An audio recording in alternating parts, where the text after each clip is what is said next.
Libra, it is time for your October reading. We'll start off with a message for you for October. Let's see what your focus is or what it is you need to know here in the month of October. And you have just let me be. Just let me be. Liberation, free spirit, wild and authentic. Celebrate you. Put yourself first. And don't let people try to stifle your light or shut you down, I would say. Be confident in what it is you're saying and what it is you're believing, what it is you're doing here in the month of October. Be fiercely Libra. Now let's see what tarot cards we have for you. We have the Ace of Swords, the Page of Pentacles, the Seven of Cups, the Death card, and the Devil card. Interesting. Let's see what we get from this. So we have a fresh new start, but we're ending with temptation. Temptation maybe to try something new, but having doubts about it is what I'm getting there. And in the middle, we have choices and experimentation and some transformation, leading maybe to the temptation to try something new. This is pretty balanced reading, but toward the end of the month is where you're going to be feeling the most significant impact of things that have happened up to this point that are going to cause you to make a change or a shift in your life. So let's get into each card. We're starting off here with the Ace of Swords. This is an air element. You are an air sign. You are a cardinal. Aces would be considered a cardinal too, the initiator, the beginner, the starter. You get some new information, something comes into you, you find out something, and you're curious about it, you want to learn more about it. So this is about investigating and learning more about this, deciding if this is something you want to pursue further or if you're going to let it go. Is it worth it? Is it not worth it? So a lot of questions and just curiosity driving you to learn more, to find more information and dig deeper into this subject. And then we have the Page of Pentacles here. Now this is an earthy sign. So this feels like it's another person in your life or somebody that you meet up with. So it could be, if we look at the earth signs, it could be a Capricorn, it could be a Taurus or a Virgo. It's a very grounding energy. They take their time. You can't really rush them. It's more of a, not lazy, just slow and purposeful movement, intentional. And they like to see things, how things are progressing and make small adjustments along the way as they go. With it being the Page though, this is somebody who is young, maybe a little naive. It's definitely fresh energy, childlike in a way. And they take their time figuring things out. They'll discover something new and they want to learn everything about it. So they're going to do a deep dive, a very deep dive. So there's an intense curiosity, but they're also going to take their time. They're going to be taking a lot of notes. They're going to be double checking things, looking at other sources, doing all their homework, getting all of the background, and going deep into it. But it takes them maybe a little longer because it's the Page, and they could be a little reckless, or maybe they're just taking a little bit too long. They're not being mindful potentially of deadlines or things like that need to be met. As much as their curiosity is there, they may have to accept that they're not going to know everything at this point. They may only get to a certain level of information before they need to make a decision. You may need to coach them along here, or you may be interacting with them, asking or answering a lot of the questions they have about this subject area, whatever it is that is intriguing them at the moment. Yeah, it feels a little bit like that, like coaching or mentoring, although it's not really it's not like a external or formal type of relationship. So it could be a family member or a friend of a friend, or like the neighborhood, somebody in the neighborhood, where they just have they have an amazing amount of curiosity, maybe about your garden or how you've planted things. It could literally be about earthly things.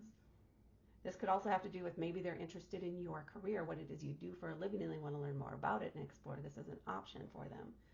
But it's going to take up a lot of time, so you may need to put up some boundaries or just be very patient and just know that it's going to be kind of an intensive discussion or an intensive process from their point, which may require more energy than you're anticipating from you to help answer their questions and satisfy their curiosity. And then we have the Seven of Cups. Now this is all about your emotions, and you have some choices here. Some opportunities have come up, and you can't have all of them. You're going to have to narrow this down to, it feels like one or two options. What is it that you want to get out of this connection, out of life in general, out of your relationships, out of your work life? Whatever this is relating to, it's heavily impacting your emotions. So if you're doing a job that is stressing you out, or you have a lot of burnout, some options may have opened up for you, or you may have had your eyes opened up to some options, and you have some choices to make.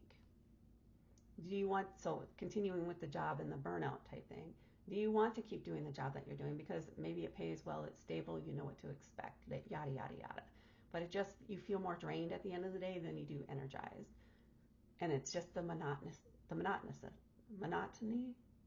Anyway, it's getting boring. Do you want to stay? Do you want to move to a different position? Do you want to change companies? Do you want to change careers?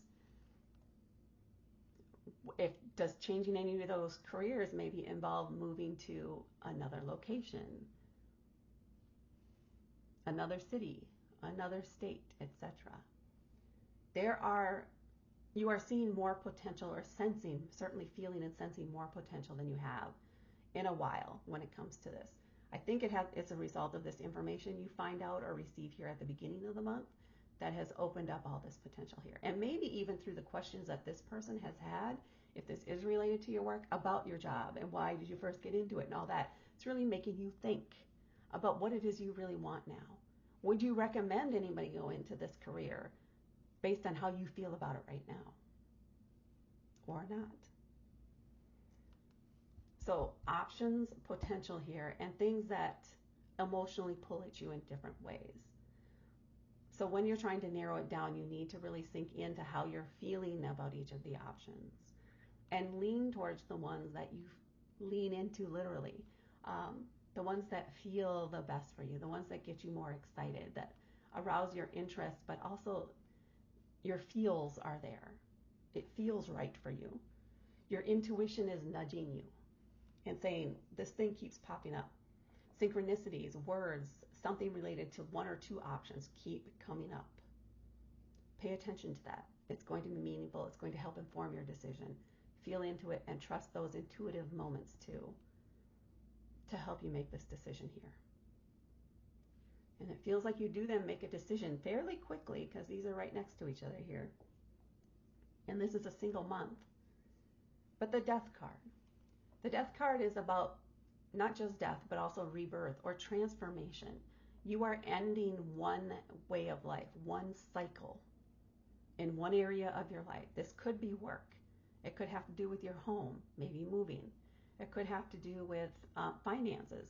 Maybe you had saved up a whole bunch of money and now you're thinking, okay, I'm going to take a vacation, or I'm going to readjust things or reallocate things, or maybe I'm just starting a savings account. Anyway, it's the end of one way of doing something and the start of something new. A new outlook, a new beginning in a career, moving to a new city, etc. As I had already said. Guys, come on. The Death card. There is going to be a moment, a distinctive moment where you recognize that you can't stay where you are. You need to do something different.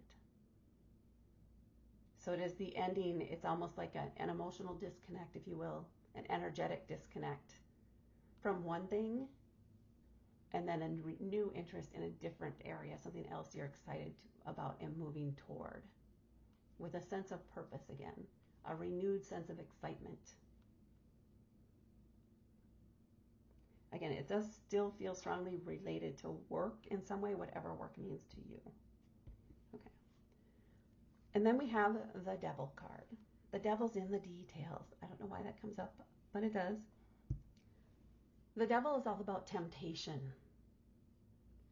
and self-sabotage and addictions. There is comfort, in a way, in staying where you're at, even though you're burned out, even though you're not happy with where you're at, even though there's this general sense of dissatisfaction. You know what's coming. You know what to expect. And so it may be tempting to second guess yourself here, to entertain some self-defeating thoughts and behaviors, because this is a change. This is something different. You're moving out of your comfort zone. Don't let yourself be distracted from your future. Do not let yourself be distracted from your future. This is all about liberation for you. Breaking free of something that feels like it's holding you back. Embrace this just let me be energy. Just let me be me energy. And liberate yourself from the chains that are holding you back and stifling you. And don't let doubt get in your way. Don't let comfort, in a way, get in your way. Set yourself free. Allow yourself to grow. Allow yourself to move past that fear, that doubt. Allow yourself to recognize what's going on and to push past it. You are your liberator, Libra. So go fly and enjoy yourself. That is what I have for you for October. Please hit that like button. Please subscribe and share to help me grow my channel. Thank you so much for watching, and I will talk to you later.